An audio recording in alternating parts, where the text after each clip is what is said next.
time, yeah, making a difference, one cup at a time. Yeah, this is tea time, yeah, making a difference, one cup at a time.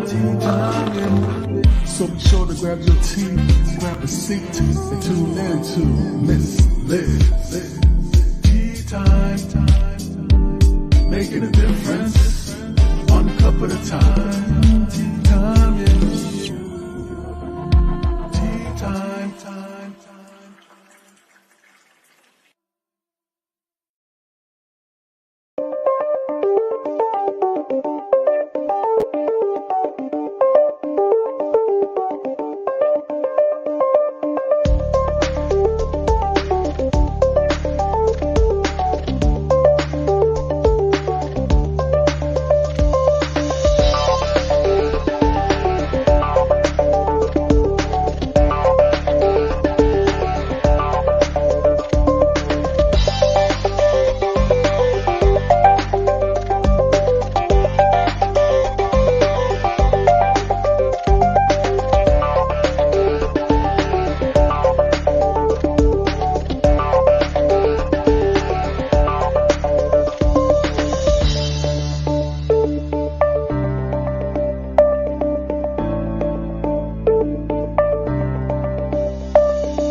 Well, good evening and welcome to Tea Time. That's right, we're back here for the final show of tonight and this week. And tonight we have an incredible inventor of the Septemics, and he'll be sharing with us on how he created this and about his book and all of that good stuff. But before we get started on all that good stuff, we do all of the good stuff that Miss Liz does for each of her tea times. The disclaimer and then a quick little intro of the bio, and then we get the guest in here and we share a good TEA. And each TEA is different. So let's be open-minded for tonight's conversation. So the disclaimer for Miss Liz's Tea Time live show. Miss Liz is going live using StreamYard. Before leaving a comment, please grant StreamYard permission to see your name at StreamYard.com. Please be advised that the content brought forward for any Tea Time show hosted by myself, Miss Liz, is always brought forward in good faith. However, may bring forward dialogues and opinions that are not representative of my platform. The facts and information are perceived to be accurate at the given time of airing. All Tea Time guests and audience participants are responsible for using their good judgment in taking any action that may relate to the discussion. The content brought forward may include discussion for some where they may be emotionally at risk. It is significant to know that this show is engaging in discussion forums only to offer and inspire awareness and connection, and is not providing therapeutical advice. If you have any questions about the disclaimer or the panelist discussion, you may freely contact me, Miss Liz, at my email at bookingmissliz@gmail.com. Moving forward, should you choose to voluntarily participate in tonight's show in any aspect, I, Miss Liz, welcome you.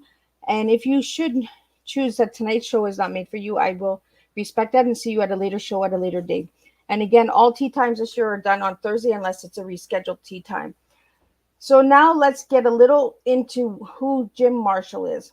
So Mr. Jim Marshall is a polymathic intellect who has devoted over 50,000 hours to the study and practice of multiple dimensions of human potential and development. He received a classical education as an honor student at Jesuit Military Prep School, was accepted into engineering school while still a junior in prep school, and attended college at academic scholarship.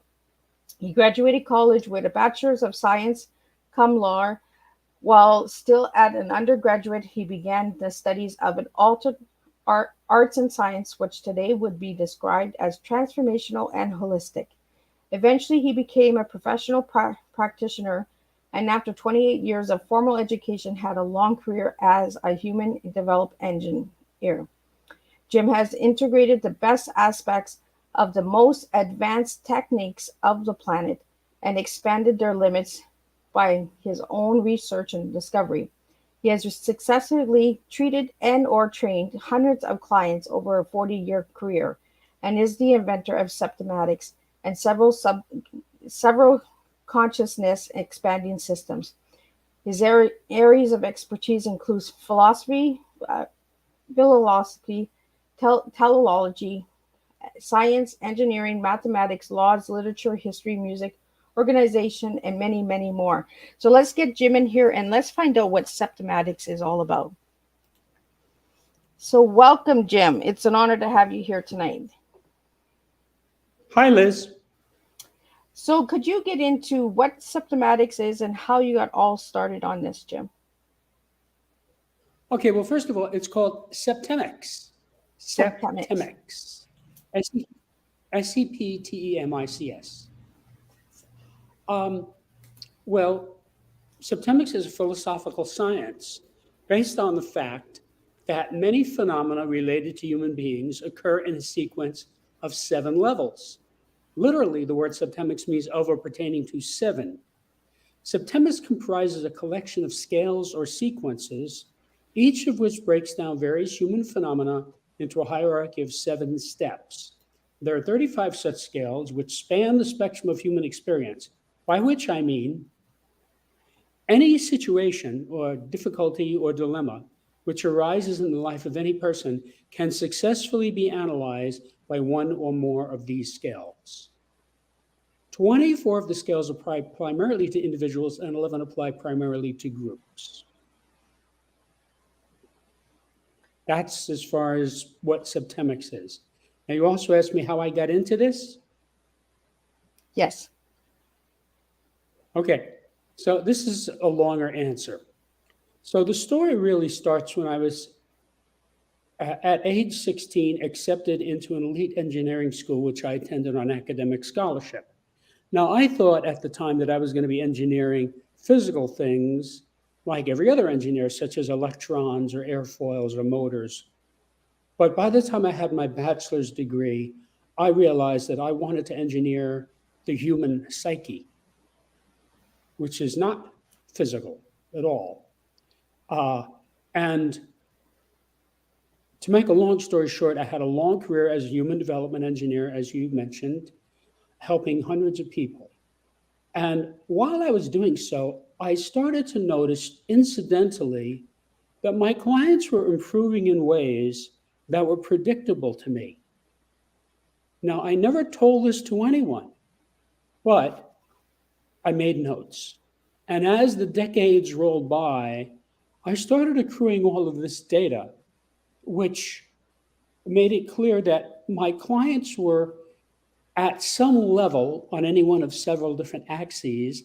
And as a result of the session, would move up to the next level, which I also knew. So, of course, this only made me better at what I did. Now, again, I didn't tell this to anybody, least of all my clients, but I made notes. And by about 1995, I had about 32 scales of varying lengths, between 3 and 7.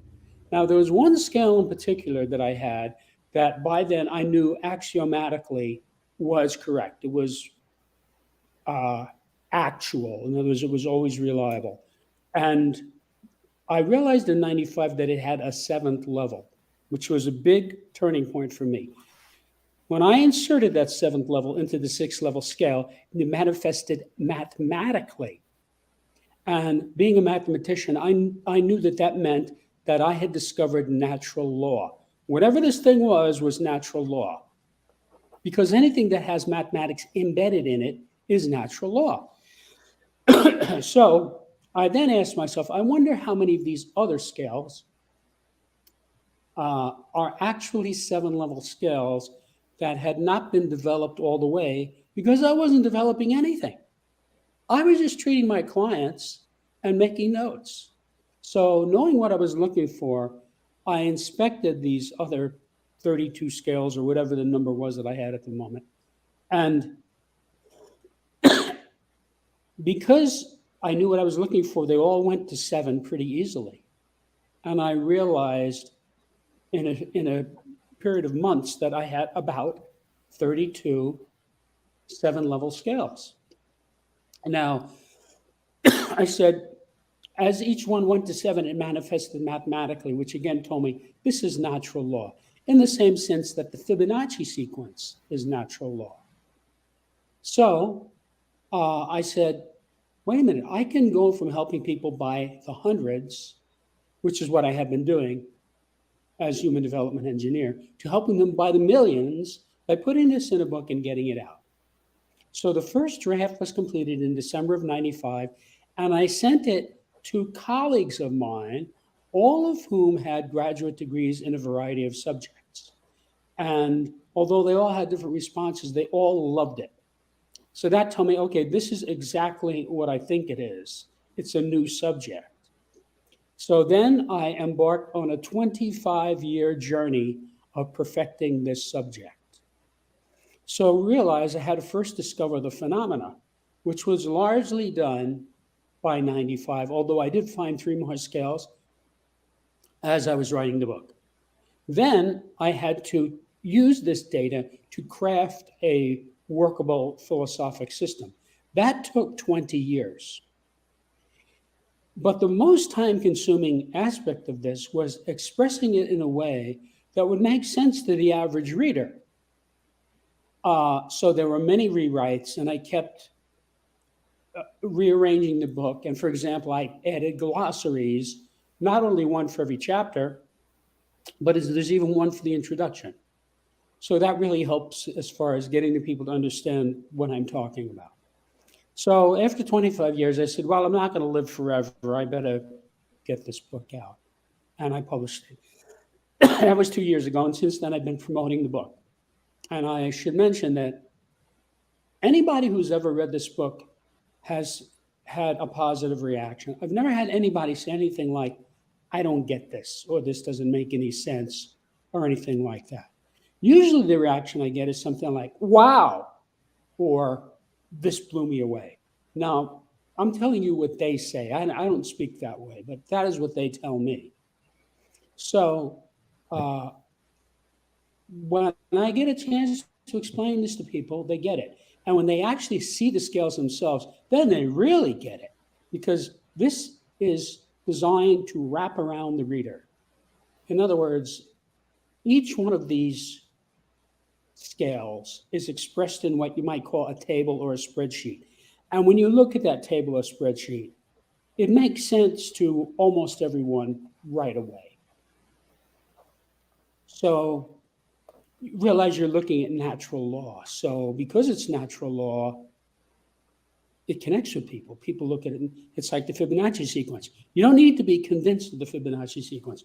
Once you know the formula and you see the living creatures that are constructed by it, it's inarguable. And that's sort of how these scales are. They're natural. I did not inject any of my opinion or belief into the scales themselves. This is just what I discovered empirically. There's no theory of septemics. I just found it, and I'm sharing it with people.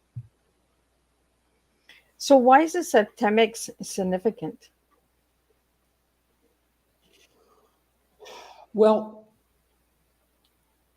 first of all, let me say this. I wrote the book to help people. Each of these 35 scales provides the user with an infallible way of determining the salutariness or beneficialness of any group, individual, or activity. If the group, individual, or activity moves persons or groups up these scales, it's beneficial or positive, and if it moves them down, it's detrimental or negative. More importantly, just finding out what level you or another is at on any scale, what level you're at, is enlightening and beneficial. And finally, once you know the actual level of a person or group, you can improve that person or group by moving them up one level at a time. All of these advantages represent major steps forward for society. Each of these scales is an axis against which to evaluate or measure human behavior. And combined, they empower one to understand, predict, and manage human affairs to a degree hitherto unattainable by most. Now, the data in this book are vital for every human being and can help you to achieve your goals faster and easier by explaining what might otherwise seem to be inexplicable or random. If someone were to invite you to a rendezvous, you would certainly expect him to tell you the time, the date, the location, and perhaps also how to get there. Now, needless to say, it's very difficult to get anywhere if you don't know where you are, where you're going, and how to get to your destination. Now, this sounds idiotic, But most people do this regularly. In fact, many people do this continuously. And this book absolutely solves that problem because it tells you across 35 axes, when you find your level, where you are. It tells you the next level up, which is what you should shoot for. Because you see, if you're at, let's say, level 5, you will be able to get to level 4. If you try to get to level 1, 2, or 3, you will fail because it's too steep a gradient. So I have solved the gradient problem that has bedeviled humans for 6,000 years. Most people can look at a situation or a dilemma or a problem and see that it's there, but they don't really know how to solve it because they don't know the gradient. So the levels themselves are the gradients. In other words, it goes in a certain order, 1, 2, 3, 4, 5, 6, 7. So you find your level or another person's level, and then you move up. So it's kind of a foolproof system for self-improvement. So you're kind of talking about the gradients. So you're talking about the gradients. You're talking about the flows and the patterns, correct? Well, the gradients are embedded in the levels themselves. You see, one of the axioms of this subject is that you can never skip a level. Okay. Think of it this way. If you're on the first floor and you want to go to the 5th floor, you have to go through the 2nd, the 3rd, and the 4th one way or another. Whether you take the elevator, the escalator, the stairs, or go outside the building and take a rope ladder. And that's how this works. Now, this is actually good news because I'm giving you the formula for success across 35 axes. The other thing you have to realize is that some of these scales are general and some of them are specific. Now, on the specific scales, you can use the scale in a certain context. So, for example, the scale of motivation. You can ask yourself, what is my motivation toward my wife? What is my motivation toward my son? What is my motivation toward my mother?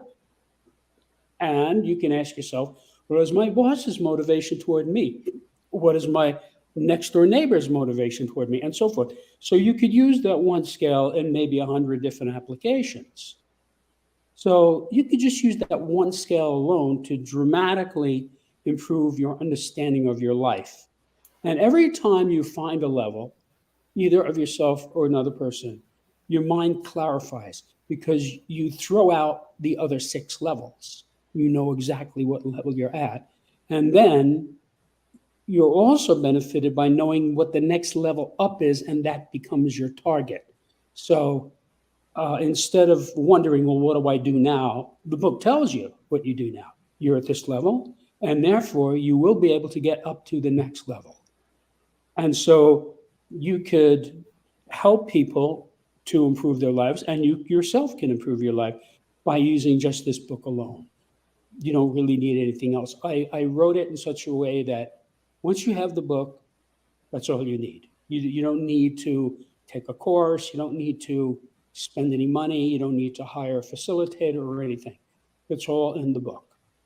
So that's why it took 25 years to craft it in a way that the average reader will be able to use this. And I've spent the last 27 years watching people actually use this, all kinds of people. So we have a question. We have a improve their question life. coming in for you, Jim. They want to know where you find the scales and the levels. Are there certain categories? They're trying to understand the scales and levels here. Okay. Well, as I said, the way I discovered this. I was like a guy who's walking down a lonely street and found $100 bill blowing in the wind, picked it up and put it in his pocket. This data simply presented itself to me in the sessions. And I saw these scales work thousands and thousands of times with my clients because the client didn't know anything about the scale, but he would come in and I would see on a certain axis, he was at a certain level. And then as a result of the session, he'd go up to the next level. And I knew that next level. So this is really an engineer's analysis of human phenomena. So I don't know if I answered your question, but that's where they're naturally occurring. These scales just exist, the way the Pythagorean theorem exists, the way the three laws of motion exist. People sometimes ask, well, what book is your book like? And I have to tell them in all candor, I don't think there's ever been a book like this before. But each of the 35 scales is very much like the periodic table of elements. Now, before Mendeleev invented the periodic table, there was chemistry, but he revolutionized it by making it easier to understand, easier to learn, easier to teach. And that is sort of what this book is like. It takes the data of life and puts it in a format where the average person who can read English can use it to his benefit. So as to where the scales come from, some people would say they come from God. It's like, well, where does the Pythagorean theorem come from? The Pythagorean theorem is embedded in the universe. It existed before Earth existed, and it will still exist when Earth no longer exists, okay? So that's natural law.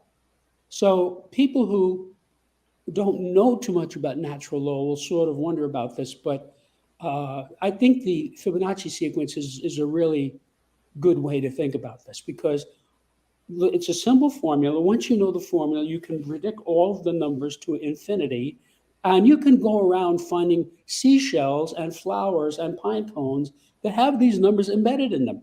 So these creatures have been creating themselves, their bodies, so to speak, according to this numerical formula, which they know nothing about. You see, every person is at some level on every scale. Now, of course, you could ignore that data, but it's much better for you to use it, to use that data for your advantage. So each one of these scales is like a roadmap for the corresponding area of life. Now, if you like, I can read to you the names of the 35 chapters, and then you would know what the corresponding areas are, each of which has 7 levels. Would you like that? Yeah, I think that's what the person is asking here. They want to know the names of the scales because Okay, fine.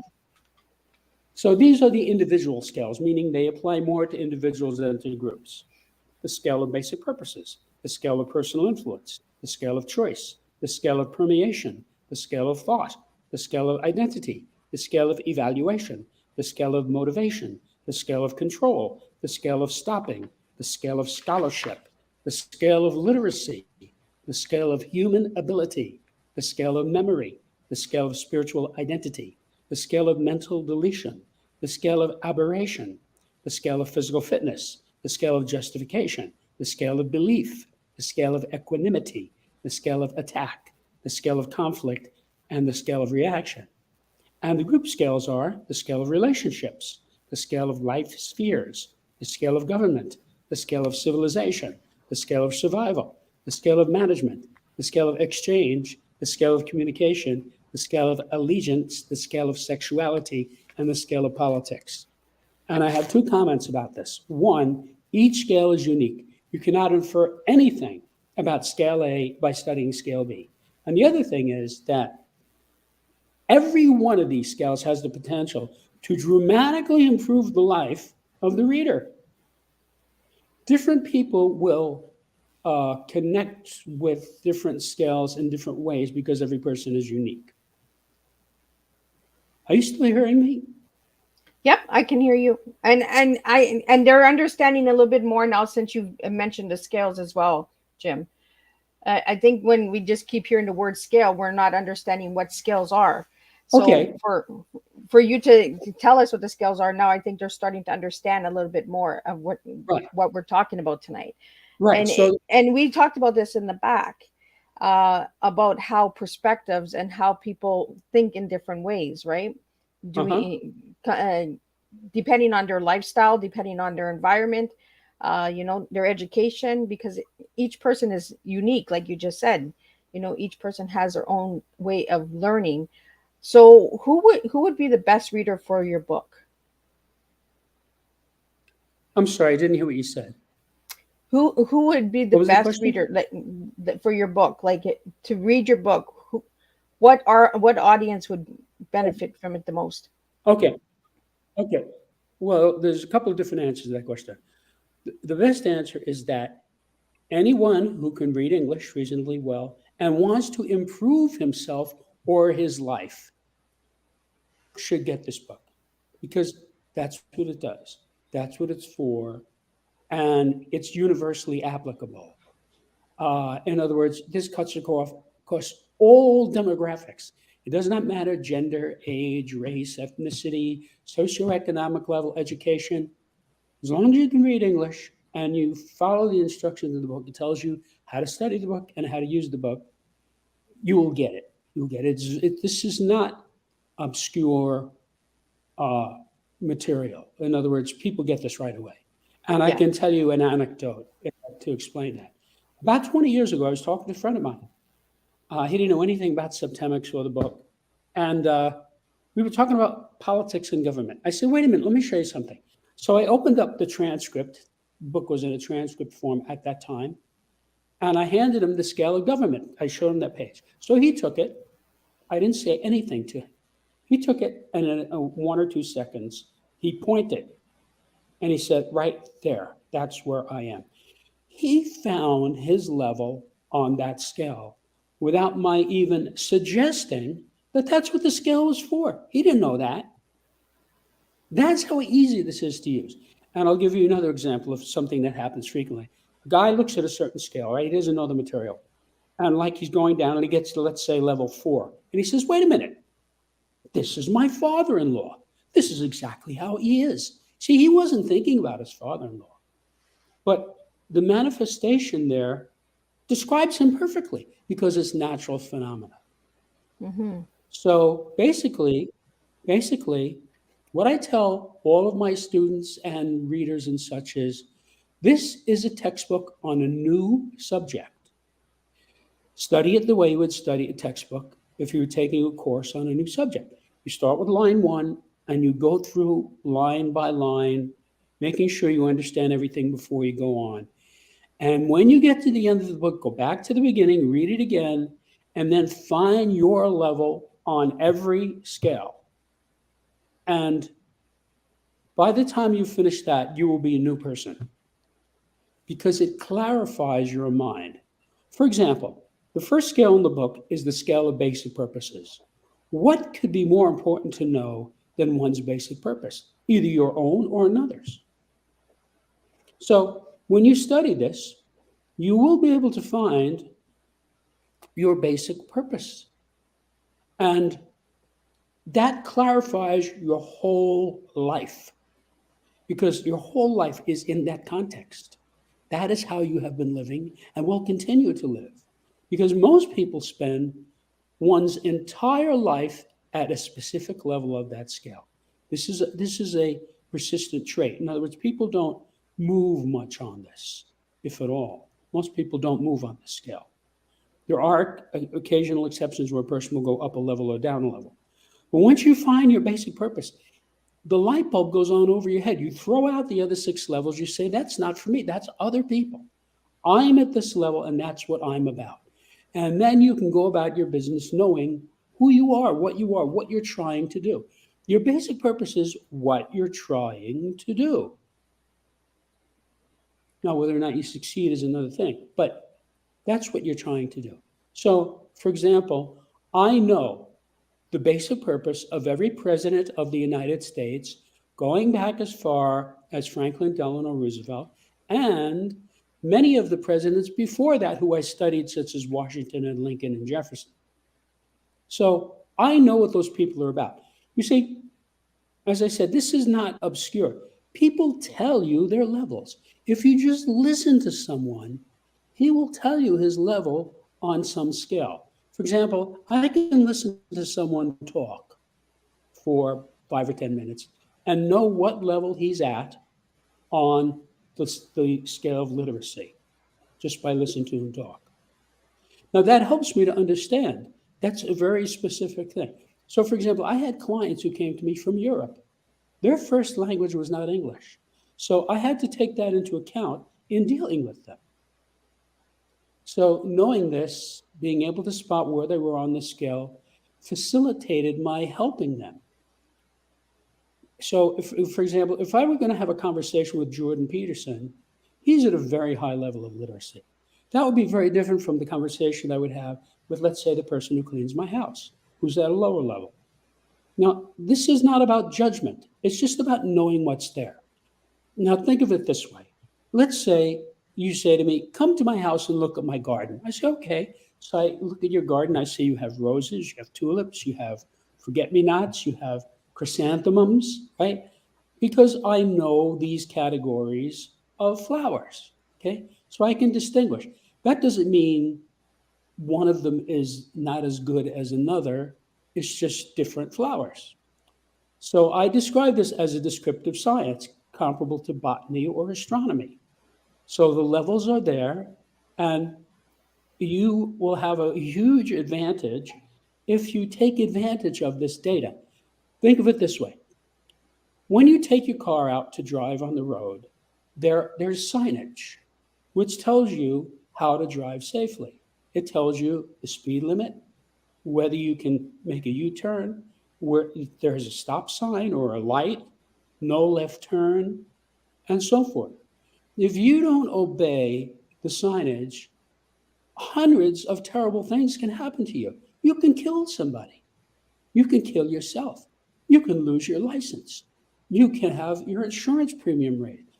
All kinds of bad things happen to people who do not obey the signage. And that is what these 35 scales are like. Each of these scales is a roadmap for the corresponding area of life. So if you were to look at, let's say, the scale of thought, you would see there are 7 levels of human thought. And it's extremely beneficial to know what level of thought you're using or what level of thought another person is using. This is very significant. This is not a subtle point. So Jim, And in general, the scales are like. So Jim, the scales, you're saying there's 35 scales, right? So do each scale have Yes. 7 levels? Yes. Okay. So that opens up a lot of understanding as well. Because the 35 that you listed, Yes. there's 7 levels on there. So when we read the book, we would understand the levels and stages, correct? Well, I guess you could call them stages. I think level is a more appropriate word. There's just a level, it's like if you take the scale of motivation, there are 7 basic motivations. All the others are subsets of those, and they're in a hierarchy. There's the lowest, and you work your way up to the highest. So that's true for all the scales. So it although every scale is unique, they all have these 7 levels. And by the way, there is a section in the introduction called Why 7, where I explain mathematically why it's 7. Okay. And you can go on my website and read that in the introduction if you wish. So the 7 levels is what tells us what level we're at, right? Because each stage will be a different level. Yeah. Well, I'm not sure what you mean by stage, but yes, everyone is at some level. Scales, on I every mean scale. scales, not stages, scales. Scales, yes. So the 7 levels are on each scale. Right. Okay. There are 35 scales, each of which has 7 levels. Okay. And usually when people look at this, they get it right away. They look at the table and they say, yeah, this makes sense. It's just that I figured out through this empirical experience that I had of helping hundreds of people and having them give me these levels right out of their mouths as we were working together, I figured this out and put it together. So on the scales, and I'm Jim, sharing. Yes. we have a question here. So on the scales, is each level different, or are they all the same for each scale? Well, it wouldn't make any sense to have 7 levels if they were all the same. I mean, Okay. Each level is different from every other level. But you have to also remember that each scale is different from every other scale. So you see, you have an axis, right? There are 35 axes. And you're going up or down on this scale. When you're doing well, you're going up. When you're doing badly, you're going down. And you hit these stages, these levels, as you go up or down.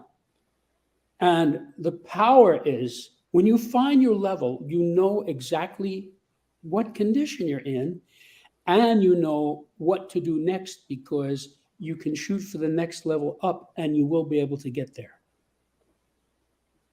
Because I have given you the gradients. I'm telling you, if you're improving, let's say physical fitness, that's one of the scales.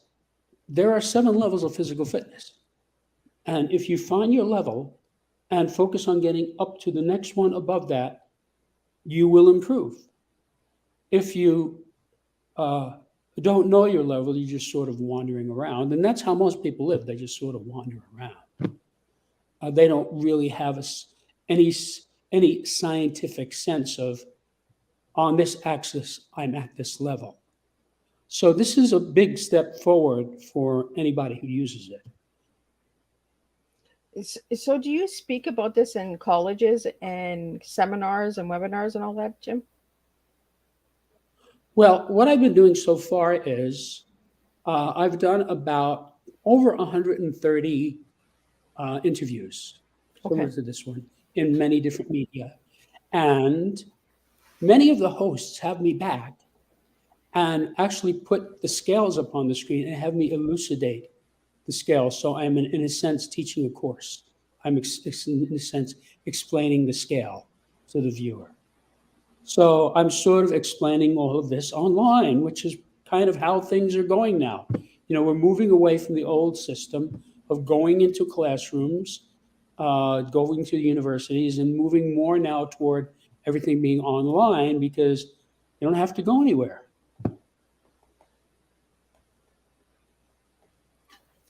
So that's how I'm teaching it. Well, thank you so much for that, Jim. Does this have to do with any of the basic personalities of an individual as a human being? Well, I'm not sure what you mean by have anything to do with. Because there's the 4 basic personalities, right? Yeah, well, that's a different system. Okay. This is a unique, new, revolutionary system. This data did not exist before I discovered it, and nobody had it really until I released it. So that's why I'm spending my time getting this out to people, because it helps you to improve yourself and your life. Let me give you an example, hypothetically, so you can see how you can apply this. Let's say you have a girlfriend who's having relationship problems, right? Very common situation. Yep. You say, come here, Gertrude, let me show you this. And you say, take a look at this scale of relationships. Now, just the fact that there is a scale of relationships is going to be a new idea to her. She's just going to say, you mean there's a scale of relationships? And they're in a certain order. And you can have her say, yeah, this relationship that you're struggling with, where is it on this scale? Now, what will probably happen is, in a matter of seconds, she'll find a bracket. She'll say, well, it's either a 3 or 4 or 5. See, she's already thrown out 4 levels. Then you say to her, okay, read the chapter. So she reads the chapter, come back and say, okay, now, which is it, 3, 4, 5? And she'll probably be able to say, yeah, I can see now, it's level 4. That's where we are.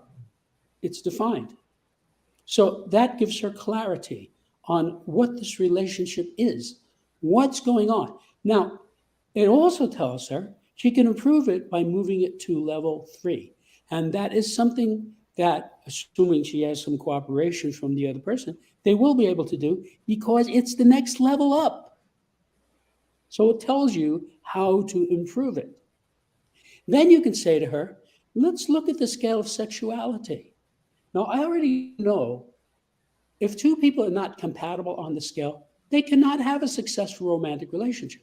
They could be the smartest, nicest people in the world. Sometimes you don't hear about people who they get along well, they like one another, they're very nice people, they're smart, but they can't have a romantic relationship. It doesn't work for them. Okay? They can have a non-romantic, and that's because they are conflicting on the scale. So you can say, where are you on this scale? Where is your boyfriend on this scale? You see? And by finding that out, she might say, well, right there, I can see this relationship is not going anywhere. We're at conflicting levels. I'm at this level, and it's not compatible with this guy's level.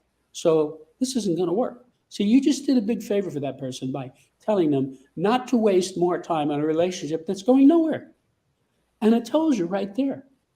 Or the opposite might happen. She says, well, we are compatible on this scale. Okay, so you have something to work on. Then you could say, take a look at the scale of allegiance. Now, anytime relationships deteriorate, it's always because allegiance has deteriorated. So you can find your level on that scale, and then you can move yourself up, and you can find the other person's level. See, these will be two different things. I mean, 1 out of 7 times, the two people will be at the same level. But 6 out of 7 times, they're not going to be at the same level. So each person can use it to move up the scale, and that will improve the relationship. Or you can say, look at the scale of permeation. Permeation is the basic action of a spiritual being. When two people love one another, it's because they're permeating one another. So you can say, take a look at this. Where are you on this scale?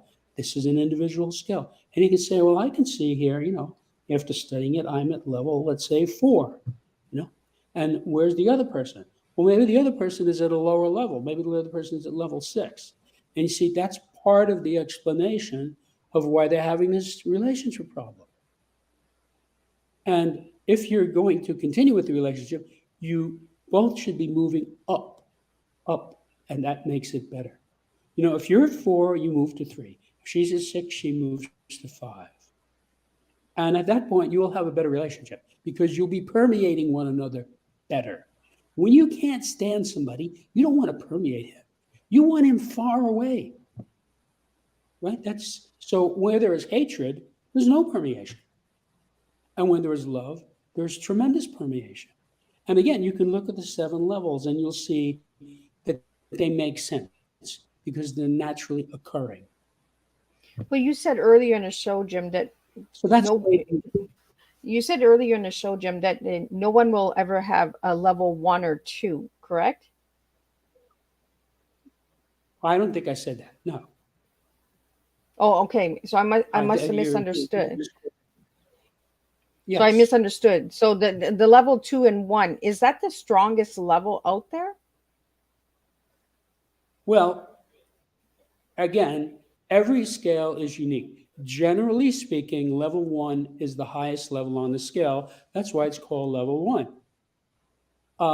Now, I can tell you for sure, very few people, maybe less than 1%, are at or near the top of all the scales.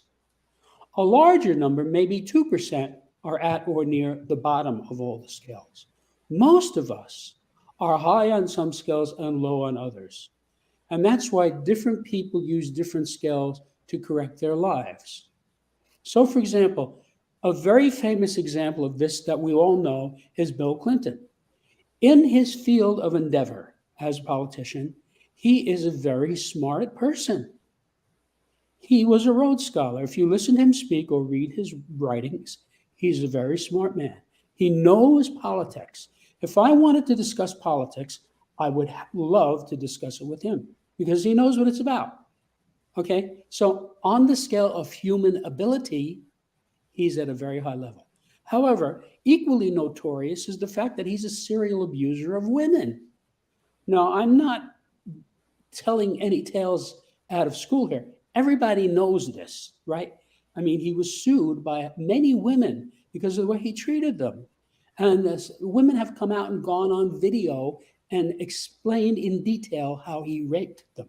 So this is no big secret that I'm telling anybody. So what you can infer from that is, on the scale of sexuality, he's at a low level. As So opposed he's like to the a scale 7. of human ability, he's at So he's at no, like a well, 7. 7 would be, 7 would be the lowest level. I'm not saying what level he's at. Oh, I'm okay. just saying he's at a lower level on that scale. And this is what you normally find. Like you'll find a guy, he's a whiz on Wall Street. He lives in a $5 million condominium. He drives a Mercedes, but he can't get along with women. He can't get a date. Women don't like him. Okay, so he would want to look at, as I said before, he might look at the scale of relationships. He might look at the scale of permeation. He might look at the scale of sexuality. And somewhere along there, he's going to have some big realizations as to what's going on with him. He'll find out his level. Now, I'm not saying he should tell anyone. I advise everyone, never tell anyone someone's level on any scale if the person is alive. Notice I Oh, did not give levels for Bill Clinton. I just gave a general example that hmm everybody knows that he's very good at one thing and not so good at another thing. And of course, everybody knows who he is. So now the reason you never tell anybody is, first of all, it's counterproductive. If you want to help somebody, show him the scale. It's not that hard to figure out. All right? You have him read the glossary, you have him study the scale, and you say to him, find your level on this scale, okay? And as I said, he'll probably find a bracket very quickly. And then you say, okay, read the chapter. And then try to find your level. And when he finds his level, he will be happy with it. Doesn't matter what level he finds, he will be happy with it because it's the truth. So I'll give you an example how to use this. Let's say you have a guy, he's dating a woman, he's thinking of marrying her. Now, it would be very smart for him to know her motivation. Why is she interested in marrying this guy? Now, if the answer is she wants to marry him because she loves him, that's level 1 on the scale of motivation. That's the highest motivation. So that's a good reason to marry her. But if she wants to marry him because he drives a Maserati, he owns a yacht, and he flies his own Learjet, that's a different reason. yeah. Now, there are people who are content with that. There are a lot of older, rich guys who are not too attractive, who are perfectly happy to marry a young, beautiful woman who's a gold digger. They don't care. Uh, now, so, it's not saying what choice you should make. But for this hypothetical guy that I posited, the difference between knowing she loves him and knowing she's a gold digger could be the difference between marrying her and ending the relationship. Either way, he's better off because it's the truth. So when should we give these levels and I'm looking for the scales. Like what age should we be presenting this to our children? Well, first of all, the person has to be able to read English reasonably well. Okay. Now, that varies from child to child. There are millions and millions of kids, uh, people in the United States who can barely read, and not even kids, adults who can barely read. They can't read this book. You have to be able to read reasonably well. And the fact that somebody has a graduate degree does not mean the person can read well. And I can give you anecdotes to substantiate that. There are many people in STEM subjects, science, technology, engineering, mathematics, who are not very literate. You see, most people think of literacy as, well, either you're literate or you're illiterate. No, that's binary. There are actually 7 levels of literacy. And it makes a big difference. You see, if I were going to hire a guy to take care of my garden, it wouldn't particularly matter to me how literate he is. He has to know how to take care of a lawn and flower beds and such. But if I'm going to hire somebody to ghostwrite a book for me, I want somebody who's literate. And you can use this scale to spot it. Again, it's not that hard to use. So that's one way of using one particular scale. Well, and people are at different levels as well, right? Because somebody who could be 12 years old have the mind of a genius and can really read well. So That's right.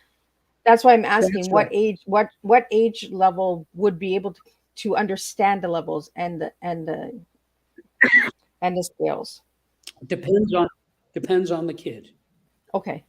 You know, that's my answer. I mean, there are I would say most 13-year-olds who are, you know, either in high school or about to go into high school, if they're good students, they can read reasonably well. They could probably read the book. But uh, even if the person can't read, you can still help them with it because you can understand the person. See, uh, let's say you have a kid who's 7. He's having a lot of trouble in school. Well, if you look at the scale of scholarship, I tell you there are 7 levels of scholarship, and I tell you with specificity how to make someone a better scholar, no matter what level he's at. So you can study that, and you can observe that this kid is, let's say, at level 5. And then you can use the information in the book to assist him and move him up to level 4, even though he doesn't know anything about the book. You see? So you can use this to help people. Now, again, you're not telling him his level, but at some point in industrialized society, he's got to learn how to read. And then you can say, read this. Well, thank you so much for that, Jim. So we're getting up to almost the hour here. So before we get to the end of the show, I want to find out what your tea is tonight. If you were to serve a tea to my audience, what words would you give me? Actually, you know, the ones that you use, teaching, education, awareness, that's pretty good. I would be happy to go with that. Well, thank you so much. Excuse Before me. we wrap up, I asked all my guests this question: what your favorite color is? And you gave me the color black. Why black, Jim? Yeah. Well, I'll tell you. First of all, on a quotidian level, black goes with everything. If you give me a red tie or a green tie or a yellow tie, I can wear it with black. That's one thing. Another thing is, black is the area of mystery. Oh, You know, when an area is black, it's unknown. And I'm very interested in areas of enigma, mystery, unknown areas. And I spent most of my life plumbing those depths, which is why I've figured out what the subject is, kind of by accident. Because I was looking at the areas that most people don't look into. So, you know, the unknown, black sort of symbolizes the unknown. And that's kind of a province of mine.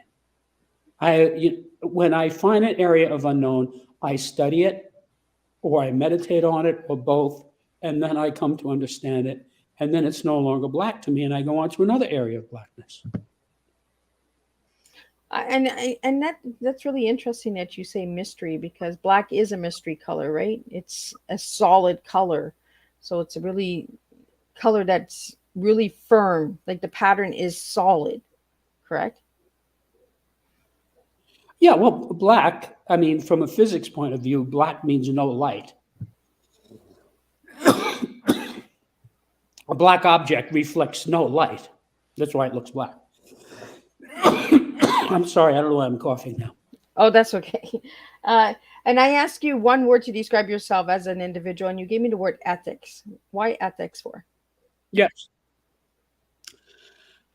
Ethics supersedes everything for human beings. Actually, this is not Septemics, but the structure of society makes ethics the most important work. I'll tell you what I mean. The top level is the area of administration and management. That's the area of money. That's where you find real estate brokers, stockbrokers, bankers, and so forth. That sits on top of the productive level. Miners, farmers, fishermen, people who have a product, people who make shoes, okay? They have a product. That is what the people at level 4 are managing. If there were no producers, there would be nothing to manage.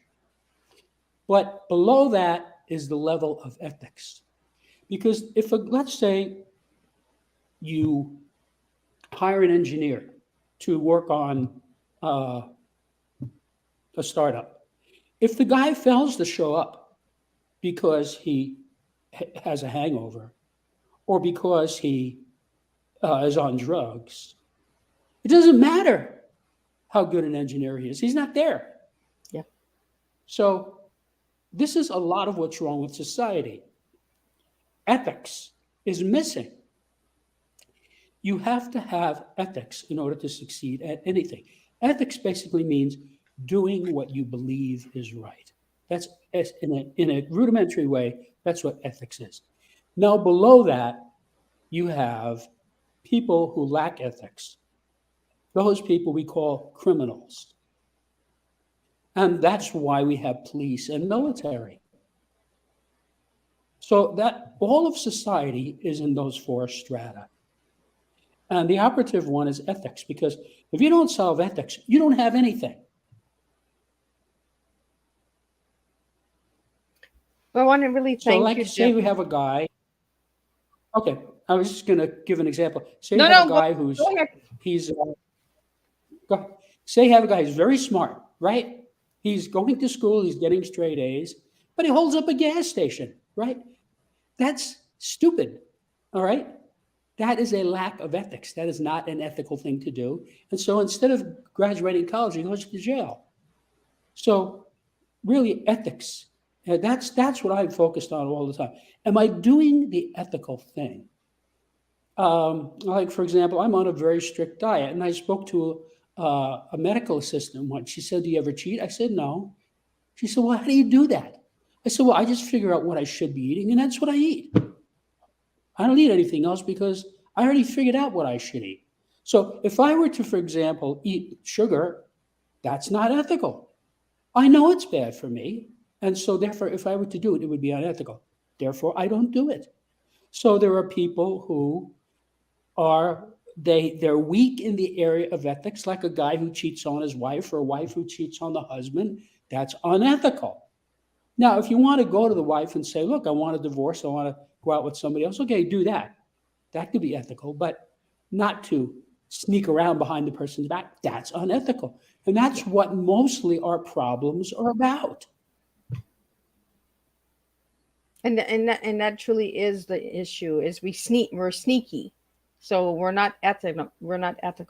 We're being non-ethic.